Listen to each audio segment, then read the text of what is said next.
ഉണ്ടാക്കുന്നത്. പിന്നീടുള്ളതാണ് ഈ പാരനോയിഡ് സ്കിസോഫീനിയക്കാർക്കുണ്ടാകുന്ന ആത്മഹത്യാ പ്രവണത. അവർ നോക്കുമ്പോൾ മറ്റുള്ളവരെല്ലാം ഇവർക്കെതിരാണ്, മറ്റുള്ളവരെല്ലാം ഇവർക്കെതിരായിട്ട് വർക്ക് ചെയ്യുന്നു, ഇവരെ കൊല്ലാൻ ശ്രമിക്കുന്നു. അപ്പോൾ എങ്ങനെയാലും ഇവരിൽ നിന്നെല്ലാം ഒന്ന് ഓടി ഒളിക്കണം, ഈ ചിന്താഗതി വരുമല്ലോ, പാരനോയിഡ് സ്കിസോഫീനിയ വരുന്നതല്ല. അപ്പോൾ എങ്ങനെയാലും ഞാനങ്ങ് രക്ഷപ്പെട്ടേക്കാം, ഇവരുടെ ആക്രമണത്തിൽ നിന്ന്, ഇവരുടെ പിടിയിൽ നിന്ന് ഞാൻ രക്ഷപ്പെടണം. ഇതിനുവേണ്ടി ആ ടെൻഡൻസിയിൽ ആത്മഹത്യയിലേക്ക് പോകുന്ന മനോരോഗങ്ങളുണ്ട്. അപ്പോൾ മനോരോഗം ഒരു വലിയ വില്ലനാണ്. അതിലെ നമ്പർ 1 വില്ലൻ ഏതാണെന്ന് ചോദിച്ചാൽ ഡിപ്രഷൻ ആയിരിക്കും. നമുക്ക് പലപ്പോഴും പല ആളുകളും മരിച്ചതിൻ്റെ കാരണം അറിഞ്ഞുകൂടാ എന്ന് പറയുന്ന കേസിൽ they may be depression patients. ആറ്റിങ്ങിൽ തന്നെ എൻ്റെ സെൻറ്ററിനടുത്തൊരു പെൺകുട്ടി ഡിഗ്രിക്ക് പഠിക്കുന്ന ഒരു ഫൈനൽ ഇയർ സ്റ്റുഡൻ്റ് ആയിരുന്നു.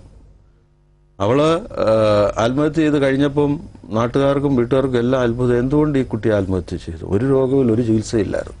പക്ഷെ ഞാനതിൻ്റെ വീട്ടിൽ പോയി എൻ്റെ കാര്യങ്ങളൊക്കെ തിരക്കി കഴിഞ്ഞപ്പോഴാണ് അതിൻ്റെ ഫീച്ചേഴ്സ്, അതിൻ്റെ സ്വഭാവവും കാര്യങ്ങളൊക്കെ അന്വേഷിച്ചപ്പോൾ she was A depression patient. പക്ഷെ പുറമേ കാണണമെന്നില്ല. മാസ്ക് ഡിപ്രഷൻ എന്ന് പറയുന്ന മനസ്സിൻ്റെ അവസ്ഥയുണ്ട്.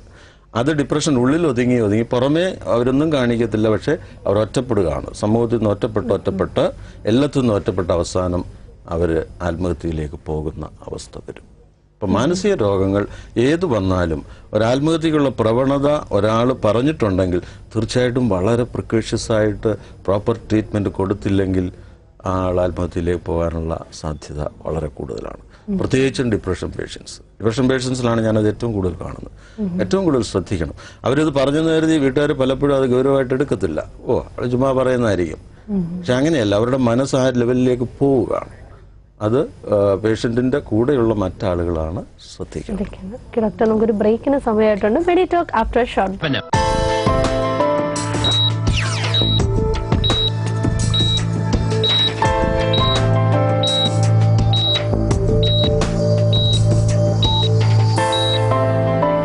Welcome back to Medi talk.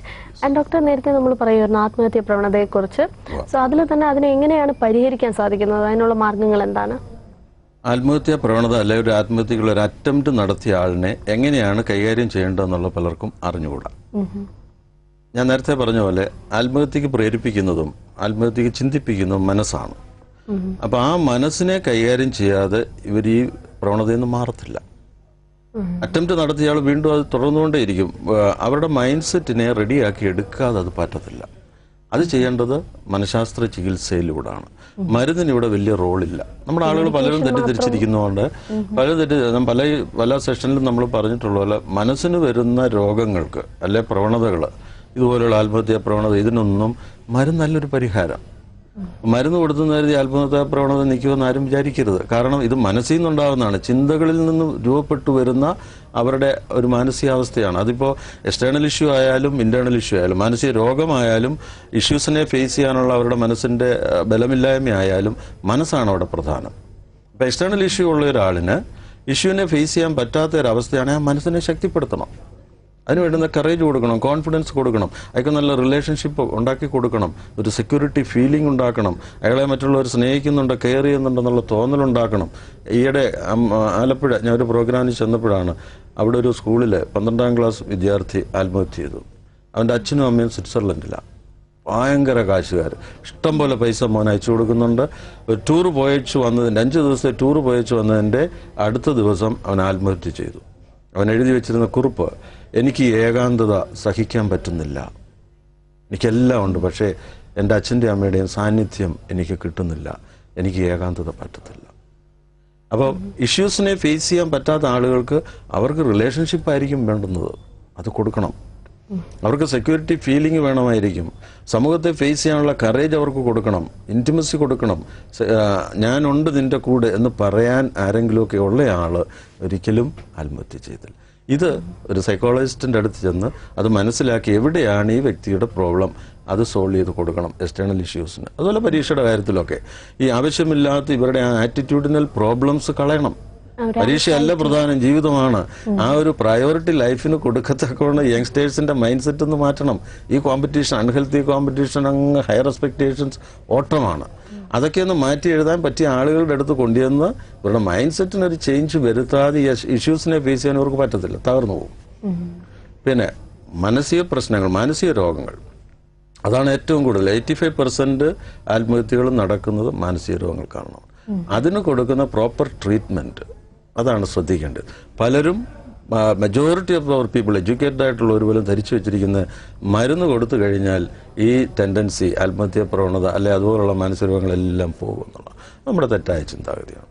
മരുന്നിന് റോളുണ്ട് ഇല്ലയെന്നല്ല, പക്ഷേ ദാറ്റ് ഈസ് വെരി ലിമിറ്റഡ്, വളരെ ലിമിറ്റഡ് റോളേ ഉള്ളൂ. ആത്മഹത്യ ഉണ്ടാക്കുന്ന ഏറ്റവും ബുദ്ധിമുട്ടുണ്ടാക്കുന്ന ഡിപ്രഷൻ പേഷ്യൻസ് ഏതാണ്ട് എൻ്റെ അടുത്ത് വരുന്നതിൽ ഒരു 40% ഡിപ്രഷൻ പേഷ്യൻസാണ്. അവരൊക്കെ മരുന്നുകൾ വർഷങ്ങളായി കഴിച്ചുകൊണ്ടിരിക്കുന്നവരാണ്. പക്ഷേ എന്നാലും ആത്മഹത്യാ പ്രവണതയുണ്ട്. കാരണം ഇത് മനോഭാവമാണ്, മരുന്നുകൊണ്ട് അത് മാറ്റാൻ പറ്റത്തില്ല. അതിന് നമ്മൾ ചെയ്യേണ്ടത് സൈക്കോ തെറാപ്പി പോലുള്ള ഡീപ്പ് ലെവൽ തെറാപ്പീസ് കൊടുത്ത് ഇവരുടെ മൈൻഡ് സെറ്റിനെ മാറ്റണം. ഡീപ്പ് ലെവൽ തെറാപ്പീസ് കൊടുക്കുന്നതിന് മുമ്പ് നമ്മൾ സൈക്കോ അനാലിസിസ് നടത്തും.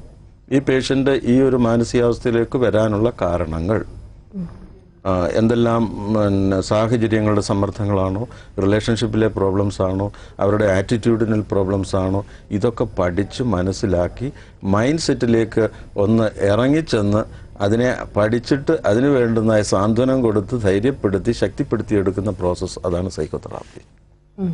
നമ്മുടെ പല പേഷ്യൻസിനും അത് കിട്ടുന്നില്ല.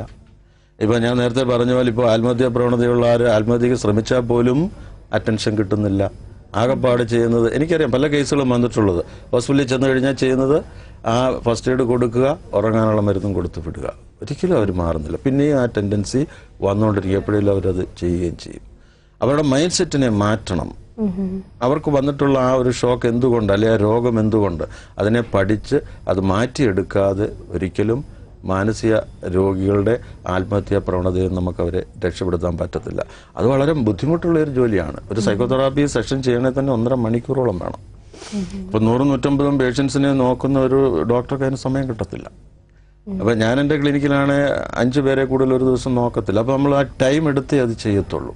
സമയമെടുത്ത് പേഷ്യൻറ്റും ഡോക്ടറുമായിട്ട് നല്ലൊരു റിലേഷൻഷിപ്പ് ഉണ്ടാക്കി ഇവരുടെ മനസ്സിലുള്ള മുഴുവൻ കാര്യങ്ങളും നമ്മളോട് തുറന്നു പറയാൻ പറ്റുന്ന ഒരു വിശ്വാസവും സാഹചര്യവും ഒരുക്കി മൈൻഡിനെ ഫ്രീ ആക്കി സൈക്കോതെറാപ്പി കൊടുത്ത് അതിനെ എംപവർ ചെയ്യിച്ചു കൊണ്ടുവന്നെങ്കിൽ ഈ ആത്മഹത്യാ പ്രവണത എന്നിവരെ പിന്തിരിപ്പിക്കാൻ പറ്റും. പിന്നെ ഇവർക്ക് ജീവിക്കാനുള്ള ആഗ്രഹം, പ്രതീക്ഷകൾ കൊടുക്കണം. പലപ്പോഴും അവർ മുന്നിലോട്ട് നോക്കുമ്പോൾ ശൂന്യതയാണ്. ഞാൻ എന്ത് ചെയ്യും, ഞാൻ രോഗിയാണ്, എനിക്ക് ആരുമില്ല, എനിക്ക് ഒരുപക്ഷെ ജോലി നഷ്ടപ്പെട്ട ആളായിരിക്കും, സാമ്പത്തികം പോയ ആളായിരിക്കും, ഈ ആളിനെ ആശ്വസിപ്പിക്കാനും സമാധാനിപ്പിക്കാനും ഒക്കെ ചുറ്റിനും ആൾ വേണം. ഇതൊന്നുമില്ലാതെ ടാബ്ലറ്റ്സ് മാത്രം കൊടുത്തുകൊണ്ട് ഒരു പേഷ്യൻറ്റിനെ മാനസിക രോഗം ഏതായാലും ട്രീറ്റ് ചെയ്യുന്ന കേസിൽ അവസാനം ചെന്ന് നിൽക്കുന്നത് ആത്മഹത്യയിൽ. ആർക്കും എന്നെ വേണ്ട, I M A dejected person, എന്നാൽ പിന്നെ അങ്ങ് തീർന്നേക്കാം, ഞാൻ തീർന്നല്ലെങ്കിലും മറ്റുള്ളവർ രക്ഷപ്പെടട്ടെ. ചിലർ ആത്മഹത്യ ചെയ്യും വാശിയുടെ പുറത്ത്, കണ്ടിട്ടുണ്ട്. നോട്ട് എഴുതി വയ്ക്കുമ്പോൾ ഇപ്പോൾ പ്രേമബന്ധത്തിൽ ഏർപ്പെട്ട ഒരാളാണ്, മറ്റേ ആൾ കാല് മാറിക്കഴിഞ്ഞാൽ അവനെ ഒരു പാഠം അല്ലെ അവളെ ഒരു പാഠം പഠിപ്പിക്കണം, ഞാൻ എൻ്റെ ജീവിതം അവസാനിപ്പിക്കുകയാണ്. വാശി, റിവഞ്ച് എടുത്തിട്ട് ചെയ്യുന്നവരുണ്ട്. ചില കുട്ടികളും ചെയ്യുന്നുണ്ട്. അവർ വാശി പിടിക്കുന്ന കാര്യം സാധിച്ചു കൊടുത്തില്ലെങ്കിൽ ആത്മഹത്യ. ഇതൊക്കെ മനസ്സിൻ്റെ താളം തെറ്റിലാണ്. ഇതിനെയൊക്കെ കറക്റ്റ് ചെയ്യണമെങ്കിൽ ഒരു സൈക്കോളജിസ്റ്റിൻ്റെ സഹായം വേണം. സൈക്കോ തെറാപ്പി തന്നെ കൊടുക്കണം. പലർക്കുമുള്ള സംശയം അതിന് കൗൺസിലിംഗ് പോരെ. മനോരോഗത്തിന്റെ അവസ്ഥയിലിരിക്കുന്ന ഒരാളിന് കൗൺസിലിംഗ് കൊണ്ട് വലിയ പ്രയോജനമില്ല.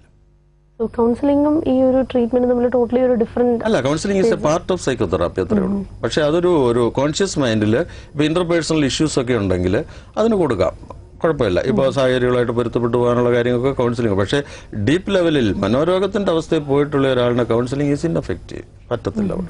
അവിടെയാണ് സൈക്കോതെറാപ്പിയുടെ ആപ്ലിക്കേഷൻ വരുന്നത്. സൈക്കോതെറാപ്പി എന്ന് പറയുമ്പോൾ അവരുടെ സബ് കോൺഷ്യസ് മൈൻഡിലോട്ട് ഇറങ്ങി ചെല്ലത്തക്ക വിധത്തിലുള്ള ഡീപ്പ് ലെവൽ തെറാപ്പികളിലൂടെ വേണം ഇവരുടെ ഈ ചിന്താമണ്ഡലത്തെ മാറ്റിയെടുക്കാൻ. ചിന്താമണ്ഡലത്തെ ഇൻഫ്ലുവൻസ് ചെയ്യാൻ കഴിയണം. ചിന്താമണ്ഡലത്തിലൂടെയാണ് ഈ നെഗറ്റീവായ ചിന്തകൾ ഇവർക്ക് വരുന്നത്. എക്സ്റ്റേണൽ പ്രോബ്ലംസ് ആയിരിക്കത്തില്ല, സാമ്പത്തിക പ്രശ്നങ്ങളോ ജോലിയുടെ പ്രശ്നങ്ങളോ ഒന്നും ആയിരിക്കത്തില്ല. ഇവരുടെ ചിന്തകളാണ് ഇവരെ ഈ അവസ്ഥയിലോട്ട് കൊണ്ടുവന്നത്. അപ്പോൾ അതിനെ പരിഹരിക്കണമെങ്കിൽ സൈക്കോതെറാപ്പി തന്നെ പേഷ്യൻറ്റിന് കണ്ടിന്യൂസ് ആയിട്ട് കിട്ടിക്കൊണ്ടിരിക്കണം. ഒരു സെഷനൊന്നും പോരാ, പല സെഷൻസ് ആവർത്തിച്ച് കിട്ടിക്കൊണ്ടിരുന്ന് ഇവരുടെ ചിന്തയിൽ മാറ്റം വരുമ്പോൾ മാത്രമേ ഇവരുടെ ആ മാനസികാവസ്ഥയ്ക്കൊന്ന് റിലീവ്ഡ് ആകത്തുള്ളൂ. ഇല്ലെന്നുണ്ടെങ്കിൽ ഇവർ ആ പഴയ അവസ്ഥയിൽ തന്നെ ചിന്തിച്ചുകൊണ്ടിരിക്കും. ഓക്കെ ഡോക്ടർ, അതേപോലെ ഡോക്ടർ എന്തെങ്കിലും നിർദ്ദേശം പറയാൻ ആഗ്രഹിക്കുന്നുണ്ടോ? പൊതുവേ ഇപ്പോൾ പാരൻസിനായാലും ഇതിനെ നമുക്ക് പ്രിവെന്റ് ചെയ്യാനുള്ള മെത്തേഡ്സ് എന്ന് പറഞ്ഞു കഴിഞ്ഞാൽ നമ്മളെ വ്യക്തിയെ ശ്രദ്ധിച്ച് ഇവരുടെ അബ്നോർമാലിറ്റി എന്തെങ്കിലും ഉണ്ടെങ്കിൽ ഇമ്മീഡിയറ്റ് ആക്ഷൻസ് എടുക്കണം, വെച്ചോണ്ടിരിക്കണം. പല കേസുകളും നമ്മുടെ അടുത്ത് വരുമ്പോൾ വളരെ പഴകി പല സിംറ്റംസും കാണിച്ചിട്ടും ഇത് രോഗമാകണമെന്നും ഇത് മെഡിക്കൽ അല്ല അറ്റൻഷൻ ആവശ്യമാണെന്നുള്ളത് അറിയാതിരിക്കുന്ന പേരൻസ് ഉണ്ട്. അതുപോലെ പേരൻസിന്റെ ആറ്റിറ്റ്യൂഡിൽ ഈ പെർഫോമൻസ് മാത്രം കുട്ടികളിൽ നിന്ന് പ്രതീക്ഷിക്കാതിരിക്കുക. അവരുടെ മാനസികമായ കാര്യങ്ങൾ, വൈകാരിക കാര്യങ്ങളിലൂടെ ഒരു സാന്ത്വനം കൊടുത്ത് അവരെ ആശ്വസിക്കും. തോറ്റാലും കുഴപ്പമില്ല, പ്രഷറൈസ് ചെയ്യാതെ. തോറ്റാലും കുഴപ്പമില്ല, നീ ഈ പ്രാവശ്യം തോറ്റാലും ഒരു പ്രശ്നവുമില്ല, നിന്നെ കൊണ്ടാവുന്ന എത്ര പേര് പറയും, മോനെ ഇത് ഈ വർഷമാണ്, ശരിക്കും പഠിച്ചോണം, മറ്റവനെ കണ്ടില്ലേ, അവനേക്കാൾ മോശമാകരുത്. ഇങ്ങനെയുള്ള ആ പ്രഷറും കോമ്പറ്റീറ്റീവ് മൈൻഡും അങ്ങോട്ട് കൊടുത്ത് പ്രഷർ കൊടുക്കാതിരിക്കുക. 2, social mingling. ഞാൻ എപ്പോഴും എല്ലാ സെഷനിലും പറയുന്നതാണ്, മാനസിക ആരോഗ്യം വേണോ, സോഷ്യൽ മിംഗ്ലിങ് ഏറ്റവും ആവശ്യമാണ്. 3 ദിവസം മുമ്പ് എനിക്കൊരു പെൺകുട്ടിയെ കൊണ്ട് വന്നു. അതും ഡിപ്രഷന്റെ ബുദ്ധിമുട്ടുകളാണ്. അത് നമ്മൾ നോക്കുമ്പോൾ കാണുന്ന സോഷ്യൽ മിംഗ്ലിംഗ് ഇല്ല. എഞ്ചിനീയറിംഗ് സ്റ്റുഡൻ്റ് ആണ്, വീട്ടിലിരിക്കും, കോളേജിൽ പോകും, വീട്ടിൽ വരും, ആരുമായിട്ട് യാതൊരു ബന്ധവുമില്ല, പുറം ലോകത്ത് നടക്കുന്ന ഒന്നും അറിയണ്ട, പത്രം വായിക്കത്തില്ല, TV കാണത്തില്ല, ഒന്നുമില്ല, പഠനം മാത്രം, അതിൻ്റെ കാര്യം മാത്രം, അതിൻ്റെ കമ്പ്യൂട്ടറിൽ മാത്രം ഒതുങ്ങിയിരിക്കുന്നു. ഇത് തെറ്റാണ്. സോഷ്യൽ മിംഗ്ലിംഗ് വേണം, സോഷ്യൽ റിലേഷൻഷിപ്പ് വേണം. അവിടെയാണ് നമുക്ക് സെക്യൂരിറ്റി ഫീലിംഗ് മനസ്സിന് കിട്ടുന്നത്. എന്നെ സ്നേഹിക്കാൻ, എനിക്ക് സഹകരിക്കാൻ ഒത്തിരി ആളുകളുണ്ട്, അവരുമായിട്ട് ഷെയർ ചെയ്യുമ്പോൾ എൻ്റെ മനസ്സിന് കിട്ടുന്ന സന്തോഷം, അത് മാനസികാരോഗ്യത്തിന് വളരെ നല്ലതാണ്. അതുപോലെ നമ്മുടെ യങ്സ്റ്റേഴ്സ് തെറ്റിപ്പോകുന്ന മദ്യം, അതുപോലെയുള്ള ബ്ലൂ ഫിലിം, അങ്ങനെയുള്ള കാര്യങ്ങളിൽ പോകാതെ ശ്രദ്ധിക്കത്തക്കണം. മാതാപിതാക്കൾ പുറയുന്നൊരു ക്യാമറ കണ്ണുമായിട്ടൊന്ന് നോക്കണം, അവരുടെ എങ്ങനെയാണ് സഞ്ചാരം എന്നുള്ളത്. എപ്പോഴും മുന്നത് നിയന്ത്രിക്കാൻ പോയി അവർക്ക് ഇഷ്ടമല്ല, പുറകിൽ നിന്ന് ശ്രദ്ധിച്ചുകൊണ്ടിരിക്കുക. തെറ്റായ ഡയറക്ഷൻ ഇപ്പം ഒത്തിരി വേണ്ട, ആത്മഹത്യയിലോട്ട് നയിക്കുന്ന ചില കാര്യങ്ങൾ. ഇപ്പം മദ്യത്തിന് അടിമപ്പെട്ട് ഇപ്പം മയക്കുമരുന്ന് കഴിച്ചു പോകുന്ന ചിലര് ആത്മഹത്യയിലേക്ക് പോകാനുള്ള സാധ്യത വളരെ കൂടുതലാണ്. അതുണ്ടാകാതിരിക്കണമെങ്കിൽ മാതാപിതാക്കൾ ആ കാര്യത്തിലും ശ്രദ്ധിക്കണം. Doctor, it was very informative.